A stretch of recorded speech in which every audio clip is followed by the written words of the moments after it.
Okay, so hey, welcome to part 2 of episode 5, and Ashley has replaced Roque. Congratulations.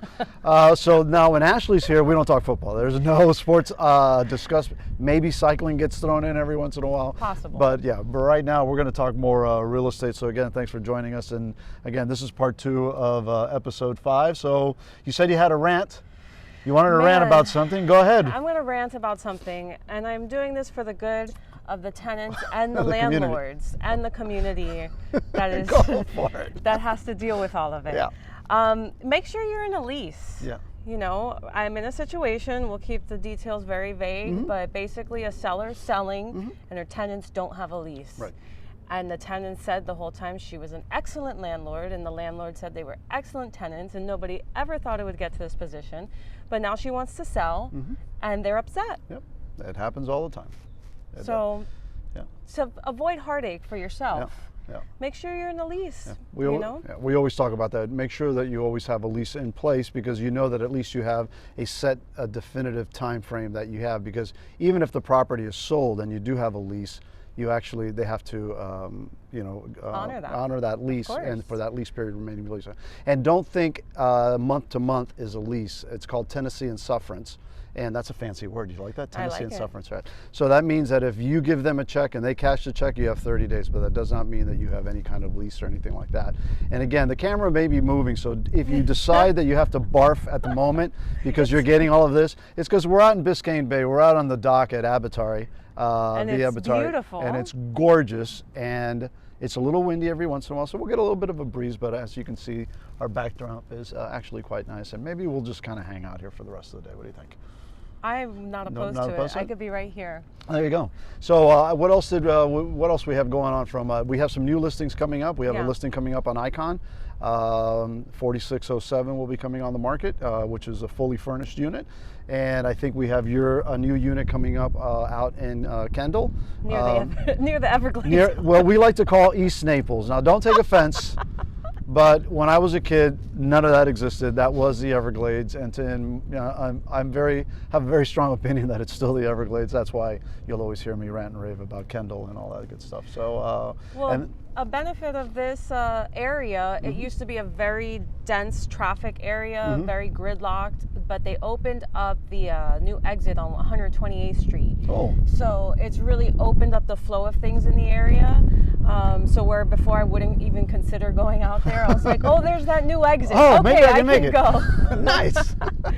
So yeah, it's definitely a good area. There's that brand new Walmart that's popped up, and then like all the surrounding stores around it. It's like nothing wrong with a Walmart coming up. It's like a whole new city center over there. I like that. I like by that. the Country Walk area. Yeah. All right, and let's see what else is going on. The market is still very, very strong. We still, have a lot of demand out there. Yeah. And as Roque and I mentioned earlier, we were talking about the rents, and the rent market is just absolutely insane. I know that you do a lot of stuff on the rental side. Yeah. And we even talked about that new unit we got in Grove Square that used to rent for $1,600-1,700, and it's on the market at 24. Right. And we already have a lot of interest in it. So it's just it is very, very difficult. I wish we had better news for you from a rental side, but just have your ducks in a row. The landlords are being very, very specific. They can be, and it's just the nature of this beast, and I don't see this changing anytime soon. So make sure that if you're in a lease, protect that lease, right, and do it. What else you got out there? Well, what else do we have out there? Oh, do you got anything else going on out there? I mean, I do. I have a lot going on. All right, so what is it? Well, I have the chaos. Chaos. Okay. But on the opposite side of chaos, the couple that I helped, that they closed about 2 weeks ago, and they had a post-occupancy period, and the wonderful sellers that were in there, they had so much stuff. I was so worried they were not going to be out on time. Last night, 5 o'clock. Can you meet us there, or they're going to give us the keys? Oh my God, how exciting. It's one of the most calls ever. Yeah, and I just show up with a bottle of champagne. That's what I do. Nice. Champagne and that big key that we got. I didn't have time to get the key. I was so upset. Oh my God, what's going on? You should have gotten that key. I know. I was already halfway out there because I was going to meet them at their house. I had to give them a check from the, something. Oh, whatever, yeah. And they're like, actually, meet us at the new house. We're going for keys. Exciting.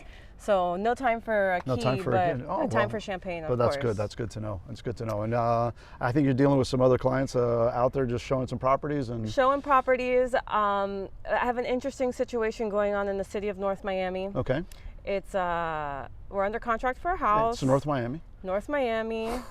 I mean, the house is beautiful. North Miami's undergoing this, like sure is. every other street is nice, and then the next one's not so nice. Yep. So it's in a transitional phase, I feel. Yep. But in the city of North Miami, you have to have a certificate of occupancy in order to close. Yep. And in order for this particular house to close, there's something that needs to be done to the sewer system that has nothing to do with the sellers. It has to do with the city. Yeah. So we can't, this is ready to close. Right. There's nothing else pending except this. City can't close their own permit.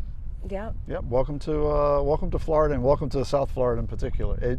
People don't realize it, and I think it's important for our followers and our listeners to understand that there are certificates of occupancy out there. Hialeah has one. Right. City of Miami doesn't. But and I was asked a question the other day. I was playing golf out with some clients, and they mentioned the fact that they had done an illegal conversion. And I said, you disclose it, and that's what it, and then they asked me about the CO. And I said, listen, this area doesn't have that information. And I think a lot of the cities that know that there's a lot of illegal garage conversions, which is very common. I mean, if you look at it, a lot of, Miami really rolled out after World War II in the 40s under the GI Bill. And that's why you see a lot of those little 40s houses that were, 2 1s or 2 2s with a garage. Which and is then those exactly what I live in. And those garages get converted. And that's just the reality of what's out there. So I think some of the municipalities that understand that really don't want to push that because they know it's going to be more chaos than actually results. This is very much chaotic, Yeah. and the buyers are impatient, and I'm sure that the sellers are impatient. Yeah, sure, absolutely. So, So what's the solution? Where are you going? What do you got? I don't know. I guess I have to show up to the city. That's what you got to do. Knock on the door and say, hi, how do we resolve this? Get me something that takes that CO off of it. Yeah. And you'll get it. They'll work with you. It's just a matter of just getting into the right person in the city that will actually work it. I have found that most municipalities actually want to work with you. Yeah. It's just the fact that you got to get to the right person. It's getting to that right person. That's the difficult part. This view is really lousy. Such a terrible view. Oh my God, what a well, lousy day. Well, the sailboats look great today. The other day I saw on Instagram, probably only in date or something, one of the sailboats broke loose and was hitting one of the bridges. I don't know what bridge I have it was. a funny story about that. Tell us.